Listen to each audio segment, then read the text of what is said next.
அன்பு நேயர்களே, ஜீவ நீரோடை ஊழியங்கள் சார்பாக உங்கள் யாவரையும் கர்த்தருடைய அன்பில் வாழ்த்துகின்றோம். சகோதரர் சாம்சன் பால் இந்நாட்களில் கர்த்தருடைய கரத்தினால் வல்லமையாக உபயோகிக்கப்பட்டு வரும் ஒரு தேவ ஊழியர். இவருடைய எழுச்சிமிக்க பிரசங்கங்களும் சத்திய சாராம்சங்கள் நிறைந்த எழுத்துக்களும் அநேகரை சத்தியத்தின் சரியான பாதையில் வழிநடத்துகின்றன. இப்பொழுதும் சகோதரர் சாம்சன் பால் மூலமாக கர்த்தருடைய அருள் வார்த்தைகளை கேட்க உங்களை அன்புடன் அழைக்கின்றோம். கிறிஸ்துவுக்குள் பிரியமானவர்களே, ஆண்டவராகிய இயேசு கிறிஸ்துவின் நாமத்தில் உங்களை மகிழ்ச்சியுடன் வாழ்த்துகின்றேன். கர்த்தர் உங்களோடு இருப்பாராக, உங்களை ஆசீர்வதிப்பாராக. இந்த நிகழ்ச்சி வேளையிலும் தேவனுடைய வார்த்தைகளோடு உங்களை சந்திப்பதில் மிகுந்த மகிழ்ச்சி அடைகின்றேன். தேவன் தாமே இந்த நாளில் நாம் கேட்க போகிற வார்த்தைகள் நம் ஒவ்வொருவருக்கும் மிகுந்த ஆசீர்வாதமாக இருக்கும்படி உதவி செய்வாராக. வேதாகமத்திலே நாம் யோபு என்ற மனிதனுடைய சரித்திரத்தை பார்க்கிறோம்.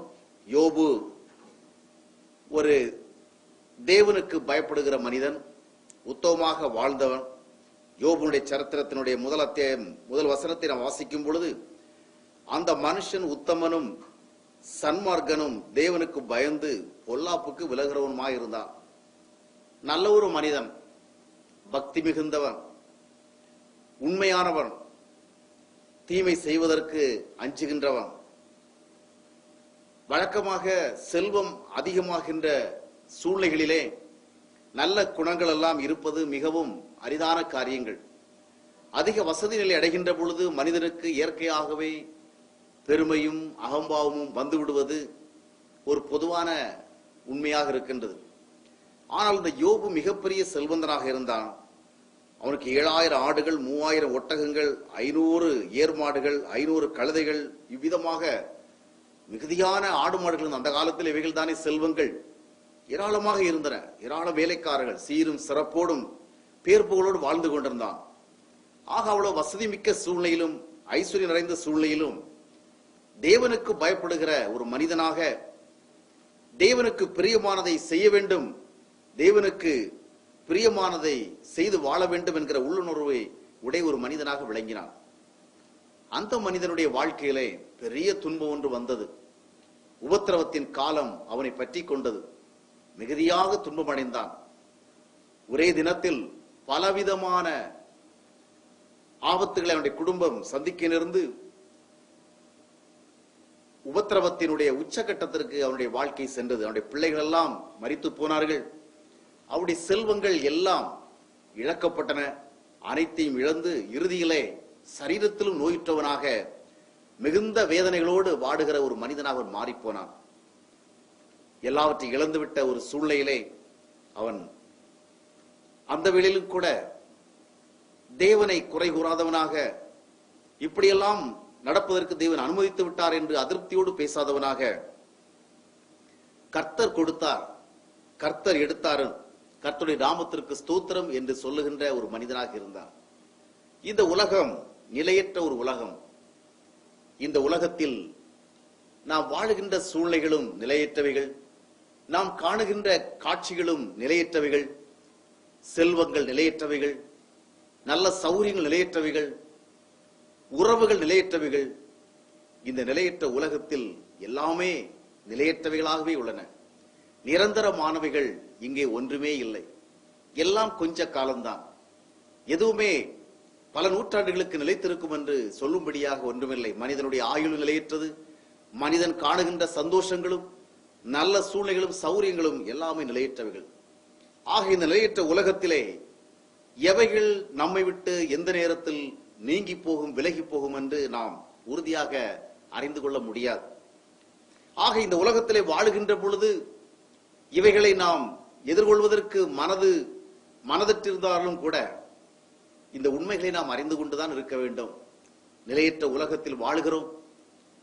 இந்த நிலையற்ற உலகத்தினுடைய இயற்கைக்கேற்ப நம்மை விட்டு நாம் நம்பிக்கொண்டிருக்கிற அநேக காரியங்கள் நீங்கி போக ஒரு சூழ்நிலை ஏற்படலாம்.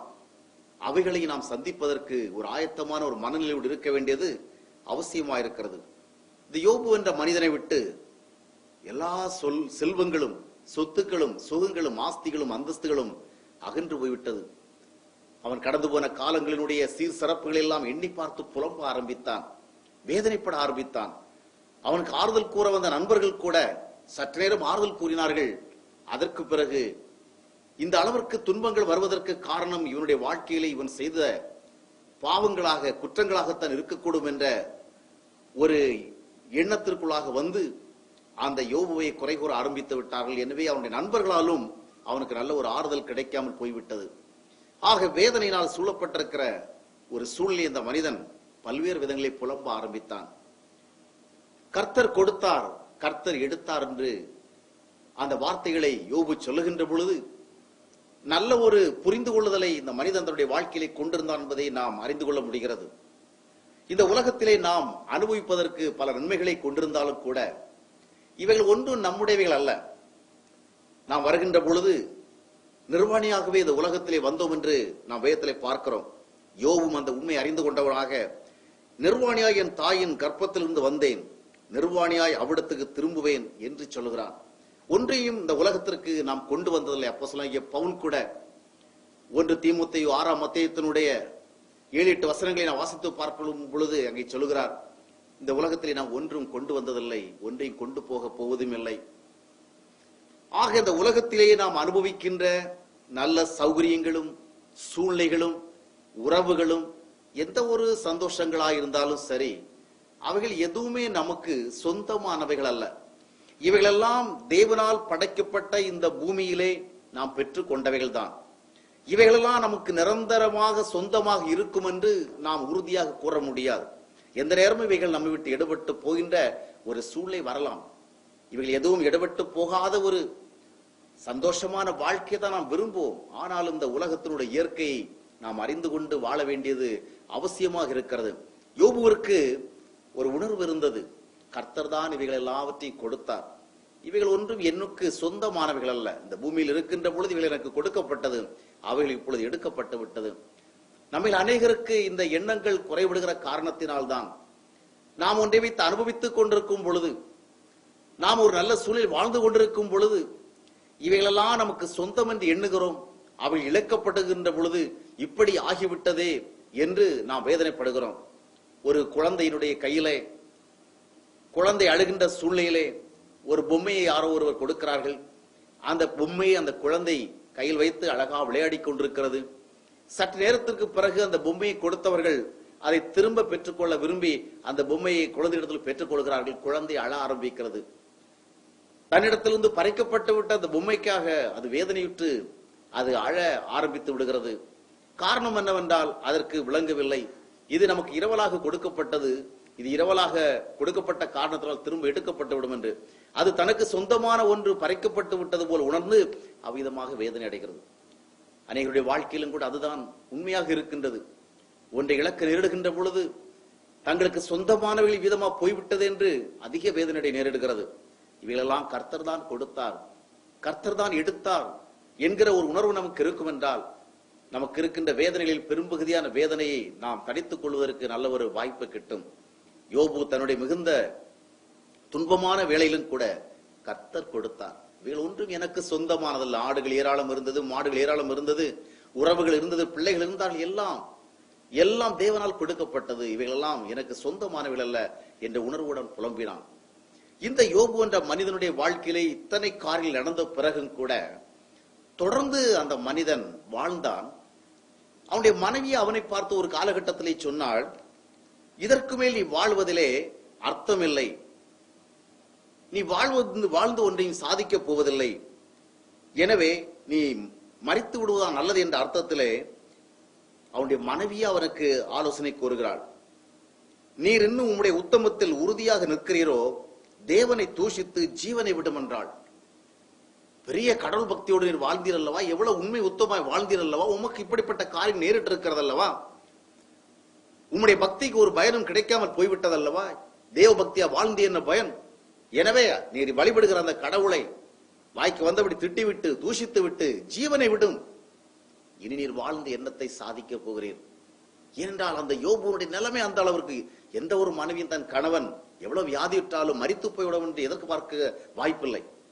கடன் பிழைத்து தொடர்ந்து வாழ மாட்டாரா என்றுதான் எதிர்பார்ப்பார்கள். ஆனால் இந்த யோபுடைய மனைவி அந்த யோபுடைய வேதனையினுடைய சூழ்நிலை பார்த்து இதற்கு மேல் ஒரு வாழ்க்கை தேவையா என்று எண்ணி கடவுளை தூஷித்து விட்டு நீர் ஜீவனை விட்டுவிடும் என்று சொல்கிறாள். ஆனாலும் கூட அந்த யோபு தொடர்ந்து வாழ்க்கையிலே போராடுகிறான். தன்னுடைய இதயத்தில் இருந்த அங்கலாய்ப்புகள், வேதனைகள், வருத்தங்கள், சோர்வுகள், பலவீனங்கள் எல்லாவற்றையும் அவன் புலம்பி கொட்டுகிறான். சில நேரங்களில் தேவனிடத்திலே அவன் நியாயம் கேட்பது போலும் தோன்றும். ஆனால் அது ஒரு உண்மையான மனிதனுடைய இருதயம். எதையும் மறைக்காதபடிக்கு உள்ளத்தில் இருக்கிறது அப்படியே அவன் வெளிப்படுத்தினான். ஆக இப்படிப்பட்ட ஒரு வேதனையான சூழ்நிலையிலும் கூட அவன் நிலை நின்று இறுதியாக யோபுடைய சரித்திரத்திலே 42 அத்தியாயங்கள் இருக்கிறது. 42 அத்தியாயங்களுடைய இறுதி அத்தியாயத்தை பார்க்கும் பொழுது மறுபடியும் யோபுனுடைய வாழ்க்கையிலே ஒரு புதிய அத்தியாயம் தோங்குகிறது. எல்லாம் முடிந்து போய்விட்டது, இனி ஒன்றுமில்லை என்று சொல்லப்படுகின்ற ஒரு சூழ்நிலையின் நடுவிலும் கூட யோபுடைய வாழ்க்கையில் ஒரு புதிய அத்தியாயம் ஆரம்பிக்கிறது. அந்த அத்தியாயத்தினுடைய செய்திகளை நாம் வாசித்து பார்க்கும் பொழுது அது அவனுடைய முந்தைய வாழ்க்கை சூழ்நிலையை விட மிக சிறப்பாக அமைகிறது. மறுபடியும் அவன் சரீரத்திலே சுகம் பெற்று, மறுபடியும் அவன் ஒரு புதிய வாழ்வை பெற்று, அவன் பிள்ளைகளை பெற்று, செல்வம் சீர்சிறப்புகளை பெற்று, கடைசியாக யோபுடைய சரித்திரம் விவிதமாக சொல்லி முடிகிறது. யோபு நெடுநாள் இருந்து பூரண வயதுள்ளவனாய் மரித்தான். இனி ஒரு நாள் கூட வாழ்வது அர்த்தமில்லை என்று அவனுடைய மனைவியே அவனுக்கு ஆலோசனை சொல்லிவிட்டு அந்த அளவிற்கு ஒரு சூழலை சந்திக்க நேரிட்ட பொழுதிலும் கூட அதற்கு பிறகும் யோபு வாழ்ந்து ஒரு புதிய சூழலை கண்டு அநேக வருடங்கள் வாழ்ந்திருக்கிற ஒரு சூழ்நிலை ஏற்பட்டது. ஆக இவைகளுக்கு மத்தியிலே தொடர்ந்து இந்த யோபுவை வாழ வைத்த அந்த உண்மைகள் என்ன, வாழ வைத்த காரியங்கள் என்ன என்பதை நாம் சற்று சிந்திப்பது நல்லது. பாருங்கள், யோபு சொன்னார், கர்த்தர் கொடுத்தார், கர்த்தர் எடுத்தார், அவர் எடுத்துக்கொண்டார். பாருங்கள், இந்த உலகத்திலே கர்த்தரே நமக்கு, தேவனே நமக்கு பல நன்மைகளை தரக்கூடும், பல ஆசீர்வாதங்களை தரக்கூடும். இந்த பூமியிலே வாழுகின்ற பொழுது தேவனே நமக்கு பல நன்மைகளை கொடுத்தாலும் கூட அந்த நன்மைகள் கூட எடுக்கப்படுகிற வேளைகள் வரலாம். தேவன் தானே கொடுத்தார், அதனால் நாம் வாழுகின்ற காலம் வரைக்கும் அவைகளை வைத்து நாம் வாழ முடியும் என்று சொல்ல முடியாது. கர்த்தர் ஒருவேளை இன்றைய தினத்திலே நமக்கு நல்ல சரீர சுகத்தை தந்திருக்கலாம், நன்றாக வாழ்வதற்கு சௌகரியமான சூழ்நிலை தந்திருக்கலாம். கர்த்தரால் கொடுக்கப்பட்ட இந்த சரீர சுகமும் இந்த வாழ்க்கை சூழலும் கூட இந்த பூமியினுடைய நிலையிலே பார்க்கும் பொழுது நிலையானவைகள் அல்ல, அவைகளும் எடுக்கப்படலாம். இப்பொழுது யோபுனுடைய வாழ்க்கையிலே அவன் சொல்வதென்றால், கர்த்தர் கொடுத்தார், அவர் எடுத்து விட்டார். கர்த்தர் கொடுத்தால் எடுப்பாரா என்று சிலர் கேள்வி கேட்பார்கள். ஆம், கர்த்தர் கொடுக்கின்றவைகளையும் கூட கர்த்தர் எடுத்து விடுகின்ற சில சூழல் ஏற்படலாம். சில நேரங்களில் எல்லாவற்றையும் கர்த்தர் எடுத்து விடுகிறார் என்று சொல்ல முடியாது. நம்முடைய சூழ்நிலைகளும் அவைகளை எடுத்து விடுவதற்கு காரணமாக அமையலாம். நாம் வாழ்க்கை சூழலை சந்திக்கின்ற சில காரியங்கள் நம்மிடத்தில் இருந்த தேவனால் கொடுக்கப்பட்டவைகளை நம்மை விட்டு பிரித்து விட நேரிடலாம்.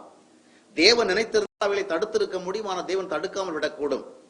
எனவே நாம் இழக்க நேரிடுகிற எல்லாவற்றையும் தேவன் தான் எடுத்து விட்டால் கூற முடியாது.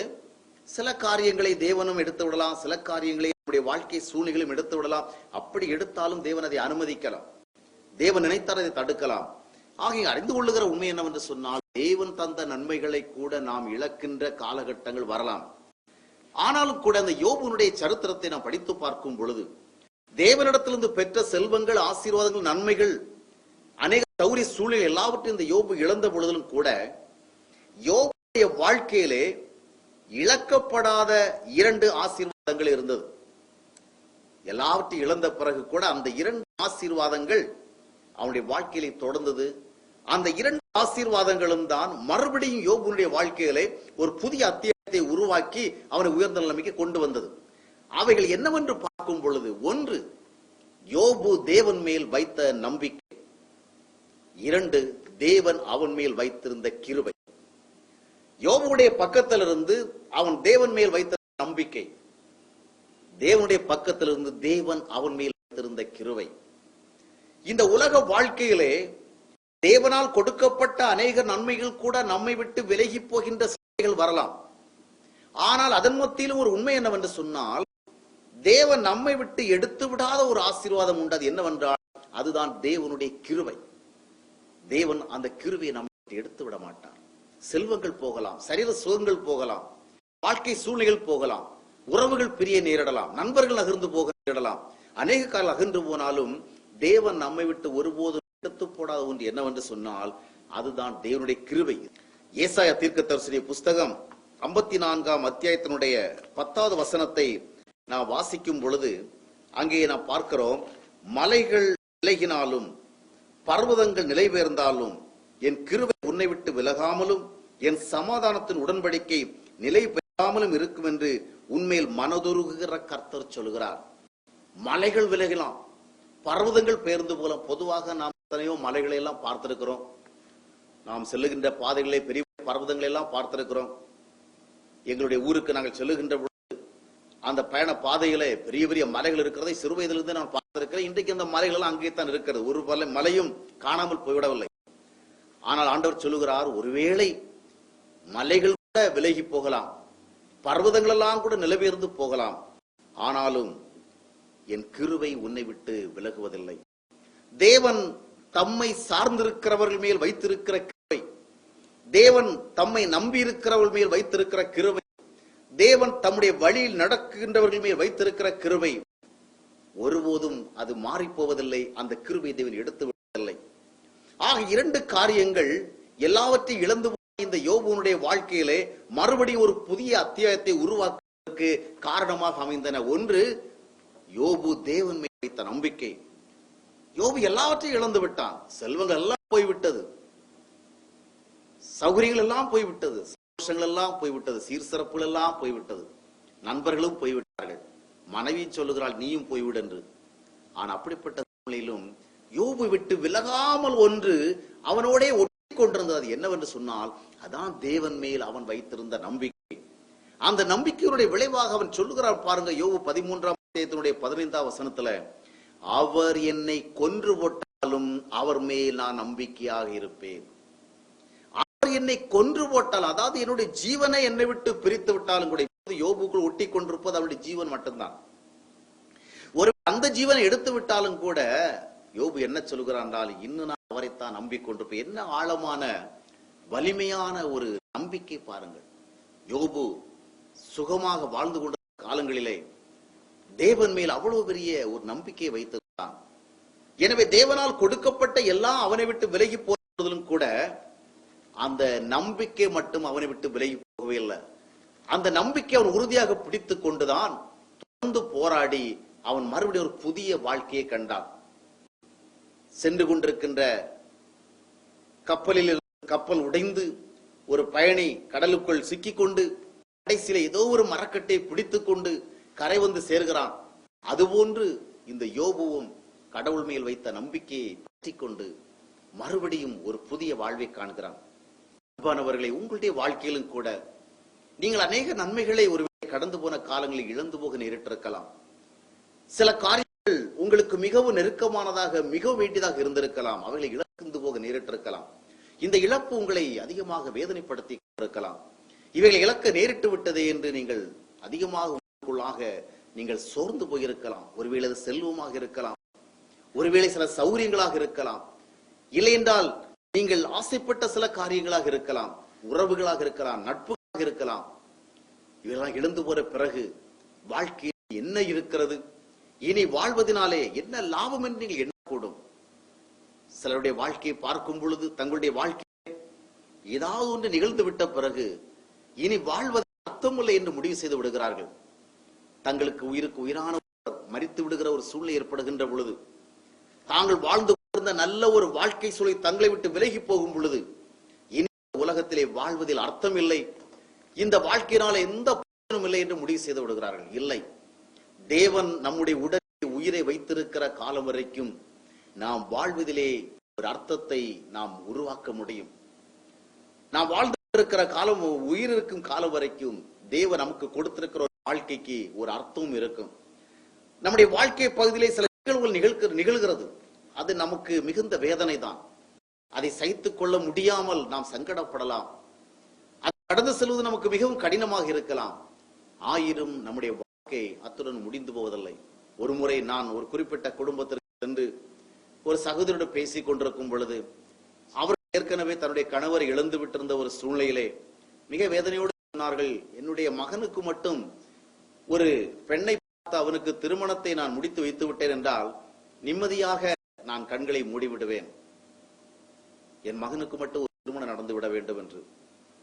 அப்பொழுது நான் சொன்னேன், தேவனை அறிந்த நீங்கள் உங்கள் வாழ்க்கையின் மேல் கொண்டிருக்கின்ற தரிசனம் இவ்வளவுதானா? உங்களுடைய வாழ்க்கையின் நோக்கம் இவ்வளவுதானா? உங்களுடைய மகனுக்கு திருமணம் செய்து வைத்து விட்டால் கண்ணை மூடி கொள்ளுகின்ற அளவுக்கு உங்களுடைய வாழ்க்கையினுடைய நோக்கம் இவ்வளவு குறுகின வட்டத்தில் உள்ளதா? இல்லை இல்லை.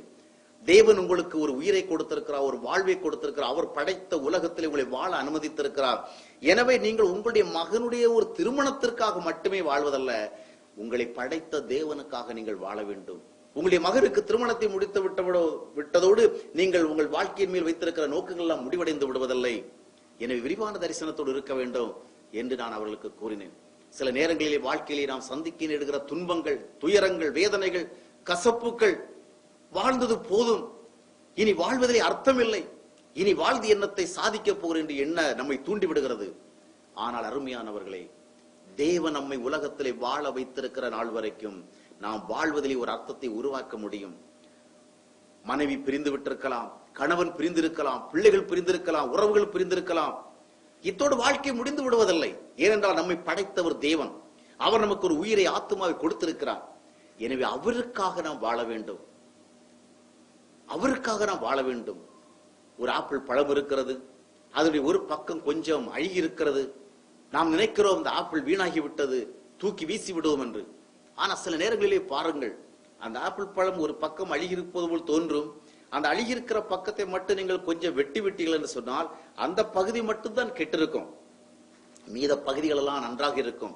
ஆனால் நாம் அவசரப்பட்ட ஒரு முடிவுக்கு வந்து அந்த ஆப்பிளை எல்லாம் வீணாக போய்விட்டது, இதை வைத்துக் கொண்டிருப்பதனால ஒரு பிரயோஜனம் இல்லை என்று சொல்லி வீசி எறிந்து விடுகிறோம். இல்லை, ஒரு சிறு பகுதிதான் கெட்டு போயிருக்கிறது. வாழ்க்கையில கூட நாம் சில நஷ்டங்களை காணுகிறோம், சில இழப்புகளை சந்திக்க நேரிடுகிறோம். ஆனாலும் we have not lost everything. வாழ்க்கையுடைய ஒரு சிறு பகுதியில் ஏதோ ஒன்று போயிருக்கிறது. இன்னும் இந்த வாழ்க்கையுடைய பெரும் பகுதிக்கு நாம் அர்த்தத்தை உருவாக்க முடியும்.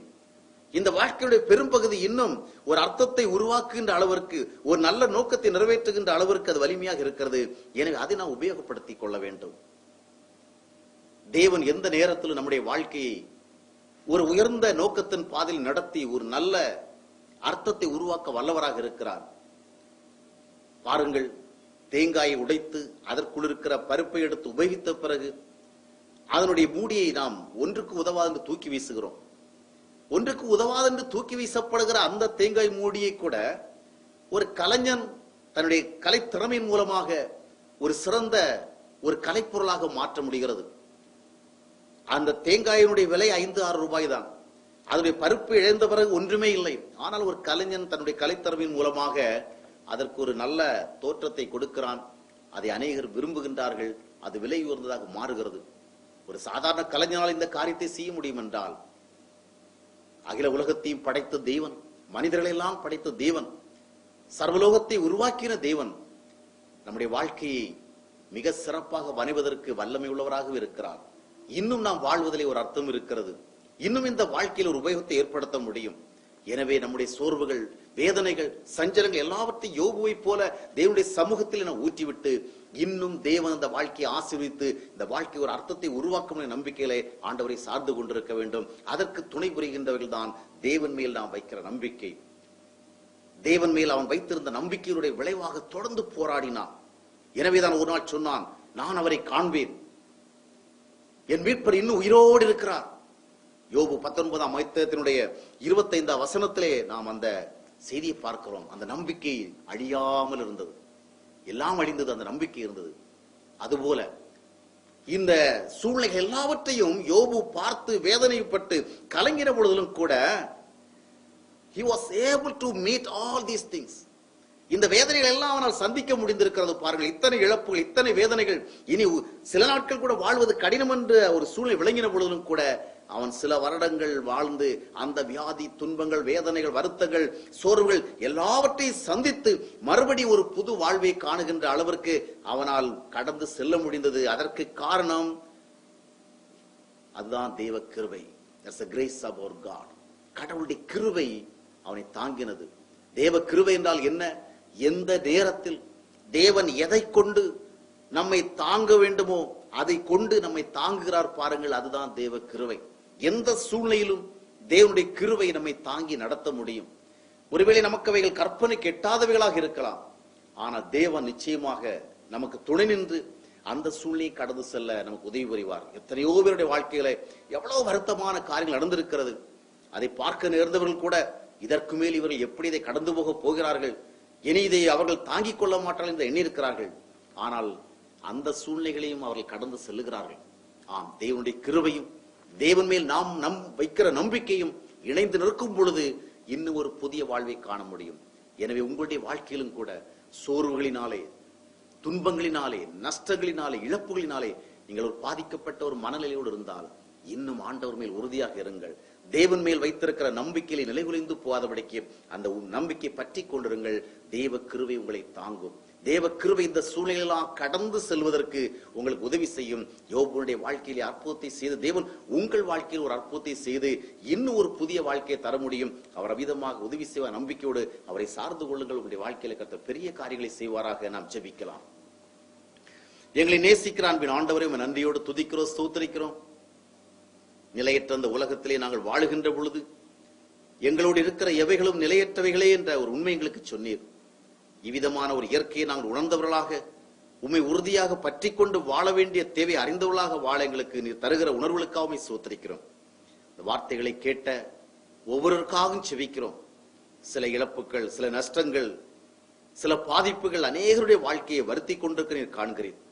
கிருபையுள்ள தேவன் அவர்களுக்கு உதவி செய்து யோபுவின் மேல் உம்முடைய கிருபை இருந்தது போல உம்முடைய கிருபை இந்த மக்கள் மேல் விளங்க பண்ணி அவளை தாங்கி நடத்துவீராக. எல்லாவற்றையும் இழந்த பிறகும் இழந்து போகாமல் யோபுவோடு நின்ற அந்த தேவ நம்பிக்கையை இந்த மக்களுக்கும் ஆண்டவர் கொடுத்து அந்த நம்பிக்கையினால் எல்லாவற்றையும் கடந்த ஒரு புதிய வாழ்வை காண கர்த்தர் உதவி செய்வீராக. எல்லோருக்கும் தைரியத்தை, நம்பிக்கையும், ஆறுதலை, ஆதரவையும் கொடுப்பீராக. தொடர்ந்து வழி நடத்துவீராக. ஆண்டவராய் இயேசு கிறிஸ்து நாமத்தில் ஜெபிக்கிறோம் நல்ல பிதாவே, ஆமென். இந்த நிகழ்ச்சி தொடர்பான உங்கள் எண்ணங்களையும் கருத்துக்களையும் எங்களோடு பகிர்ந்து கொள்ள அன்புடன் வேண்டுகின்றோம். சகோதரர் சாம்சன் பால் எழுதிய தினசரி தியான நூல்கள், பல தலைப்புகளில் புத்தகங்கள், மாத இதழ் மற்றும் பிரசங்க விசிடிக்கள் உங்களுக்காக ஆயத்தமாக உள்ளன. எங்களுக்கு கடிதம் எழுதினால் இவைகள் தொடர்பான விவரங்களை உங்களுக்கு அனுப்பி வைப்போம். தொடர்பு முகவரி: சகோதரர் சாம்சன் பால், 126 முத்தைய முதலியார் வீதி, பாண்டிச்சேரி 605003, இந்தியா. தொலைபேசி எண் 041322360442. In English, Samson Paul, 126 Muthaiya Mudaliar street, Pondicherry 605003, India. Phone 041322360442. Our email address jeevanirode@eth.net.